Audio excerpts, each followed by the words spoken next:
by Southwest, live here with Fanboy TV, our 6-hour film fest where we're introducing you to some of the most interesting people at South by Southwest.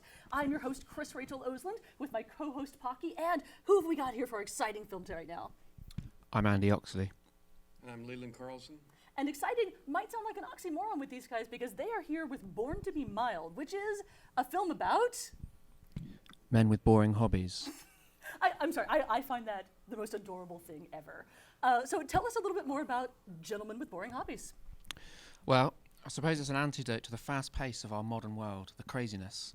Here's a group of men who take a lot of pleasure in very simple pursuits. So for this film, we've interviewed a guy who collects bricks. Bricks? Bricks, Okay. yeah, he's got a big collection in his garden. A guy who has the largest collection in the UK of milk bottles. And he's built his own shed, his own sort of museum in his back garden, and he does guides for schools and things. There's another guy who's a roundabout enthusiast. You don't have many of those over here, do you? No, but I know what they are. I actually lived in Europe for a while. Right, So yeah. So I think I've only seen one in my entire time here, and that was an exciting moment for me, I can assure you. So he takes pictures of roundabouts all over the country and makes calendars about them, so he's really into them. And then we also have, who was our other one? Oh, well, post we've got boxes. the Apostrophe Protection Society. No, he's not in the film, Lee. Okay, That's sorry. Lee's getting carried away. Lee made a calendar, you see, this year, and he was on the calendar. So the other guy in the film is a postbox enthusiast, so sort of mailboxes. He'll go around the country and take photos and look at the history of mailboxes. My goodness. In fact, he's got it programmed.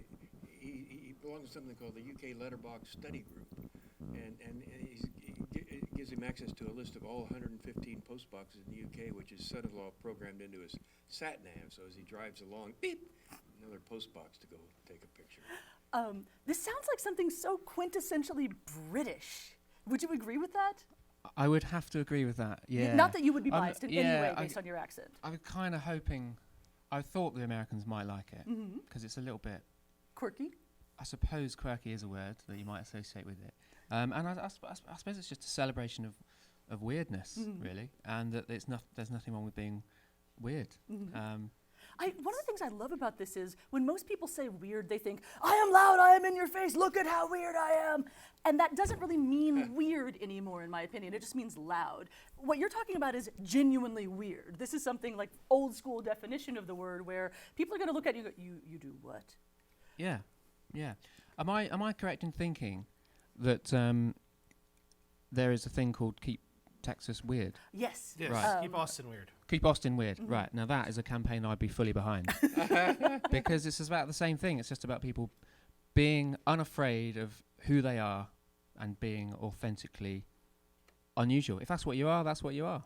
Why do you think that British people are more likely to express their weirdness with something like collecting mailboxes, or not just mailboxes, but milk bottles and bricks, and whereas Americans are going to be more like, look at the number of tattoos I have. Doesn't that make me bold and different? Is that the way it is over here? Kind of. Well, sometimes. I mean, there's several. My grandfather actually used to collect. They used to make the transistors and the stuff for electric poles. Used to be made out of glass, and he used to collect those. There we go. There you go. There are. He could join their group. Is he still around? We'd like to get him for the youth. Okay. And neither is the collection. Unfortunately, we had several nasty tornadoes hit Texas, and if you weren't even hit by a tornado, some of the winds were so strong it destroyed the shop that he kept them in. Hundreds of them. There we go. There's a whole world out there of dolldom. Yes. Would you say there was potential for a Dolmen USA? I would definitely think so, yeah. Right. Oh yeah. And I don't know if they would appreciate it if you called them Dolmen, because here in the U.S. I don't think there's as much of a willingness to embrace terms along those lines. Again, I find it charming, though.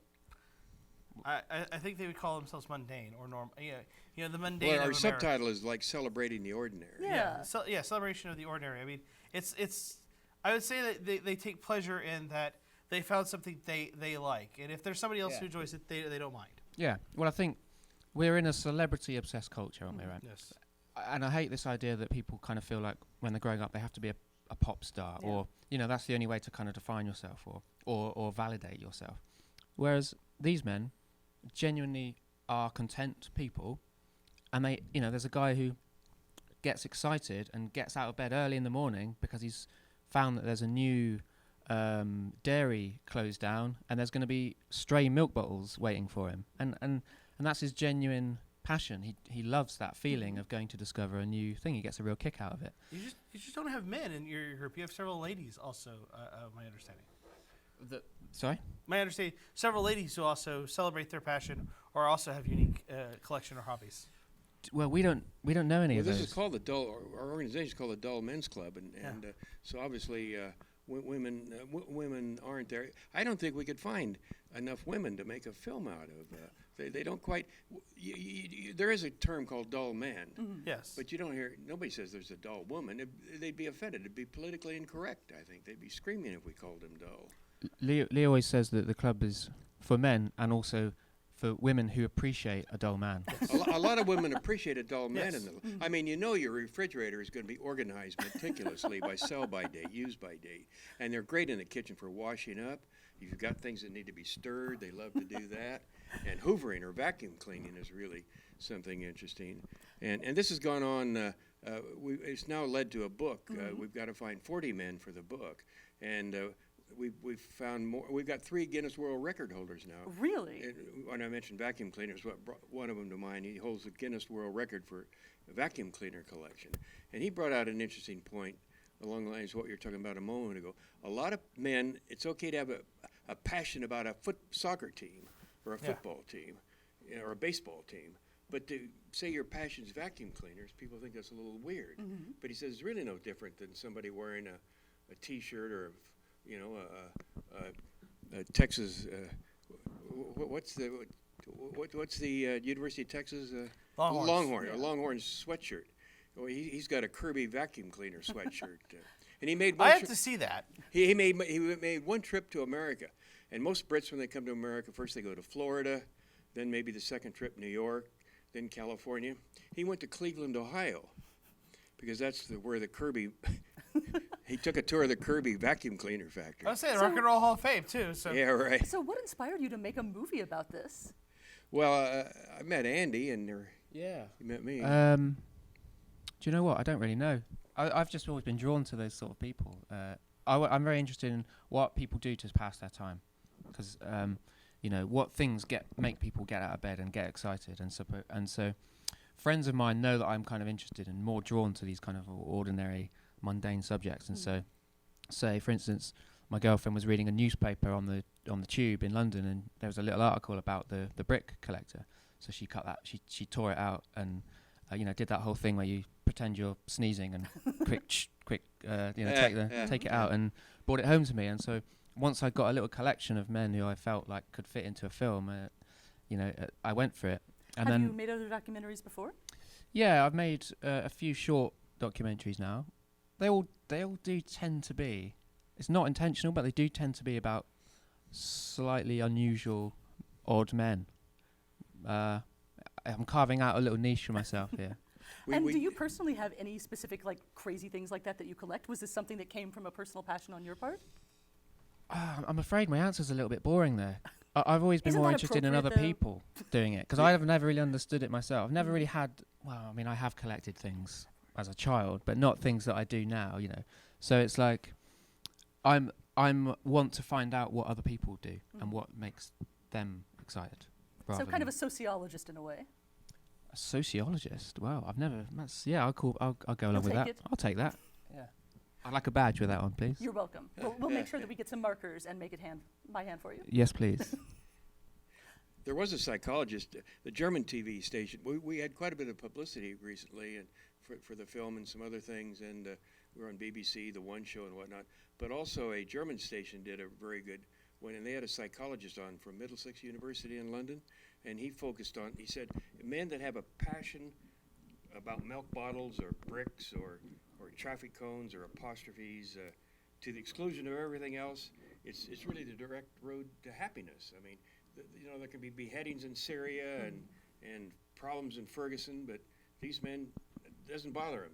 They got their thing they're working on. So, do you think that if one were to go back in history a little bit, you might find, in the middle of some great wars in England, some guy that was trying to avoid the news of things like that going, you know what, I've got to touch every milk crate, or I've got to touch every mailbox, or whatever would have been appropriate at an earlier time period. FDR was a stamp collector, supposedly. Yeah, but that's a little more mainstream than what you guys Yeah, are talking right. about. Well, Winston Churchill went a little bit farther. He liked to lay bricks.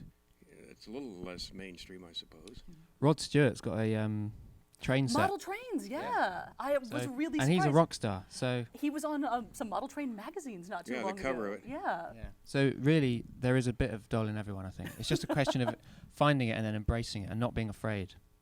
And that's what I like. We did find one man, though, that's a quintessential dull man. I just interviewed him last week in Wales.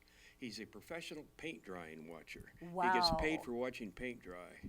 How do you actually make money from that? Well, no, he was employed by. Yeah, I was wondering, what if they paid you by the hour? You'd have a conflict of interest. You'd want it to dry slowly, whereas the customer wants paint to dry fast. So you wonder that. No, he worked for a paint drying company, and they'd send him out to the London subways, for example. When they painted, the train stop at 3, they paint them, and they got to get them dry by 5 o'clock when passengers start coming back in. So he has to certify that it's all right for them to come back in. They're not going to get their That feet. is awesome, though, that he's managed to take something that he would have been doing anyway, that is, as you said, very weird and unusual, and somehow turn it into a career. Monetize it, right. Yeah. That's what Lee's doing. He's publishing a book. Doldum has created a book. So yeah. So, sorry. I actually like collecting dice, but that's also because I'm a role player. So I could tell you had a bit of doll in you. yes, I am. Have you ever someone say I'm dull, and you had to let them know I'm sorry, you're not dull enough, or you're not quite the dull we're looking for? Have you had to let someone down that they're not quite as dull as they thought they were? We did have to drop one guy from the calendar because he wasn't quite dull enough. And Really? what was he into that he thought was dull enough? He basically gave up his house, remortgaged his house in order to republish the European train timetable. From But I think there's a company who used to publish it every year. Thomas Cook used to publish for 140 years a real timetable. Yeah, and then they stopped doing it, and this guy put his life on the line to carry on doing it, wow. which is great, and he's a hero to many. The train people. spotters love him. Mhm. Yeah, but unfortunately, I mean, I don't know why. There's just too many. I think, Wow. and one thing also, we didn't think he was quite that photogenic. He was just sitting in an office by a computer. But we did go back last week, and we got some different shots at different angles, and maybe we can Photoshop some train tracks in. So I think we'll maybe give him a second chance now that we think further about it, because it is a dull thing. He said he just loves compiling numbers. Gets Awesome. excited with putting numbers on timetables. So, where can people see this film? Is it available places other than South by Southwest? At the moment, it's not available online, if that's what you're asking. It will be soon, Or in but theatres. it's still doing the festival. So it's Okay. playing in Canada's Hot Docs next month, and that's it up to now. There's Okay. probably I'm sure there's a few more that will pop up, and then it will become online. There's a trailer online which you can have a look at. And you guys keep mentioning a calendar. Where can people, if they want to get this calendar of the mundane? We sold out, didn't I we? think we sold out. Oh, well, there. thank I you know. I guys- was going to give some birthday gifts, but Well, if you give me your email, I can email you a PDF of it. Actually, I've got about 2 or 3 still under my bed, so Well, you can have one. okay. Well, thank you guys so much for being here. This is a fascinating subject and the sort of thing that we didn't really expect to see at South by Southwest this year. I have to give you credit for possibly being one of the weirdest films we've talked to. I will take that as a fantastic compliment. and that's what it's all about, isn't it? And I just want to say I love Austin. Best city in the world, I think. Not that we're biased, Fantastic. but he is We entirely agree. correct. We love it. Stay tuned for more South by Southwest Live. We've got even more exciting films coming up for you right after this.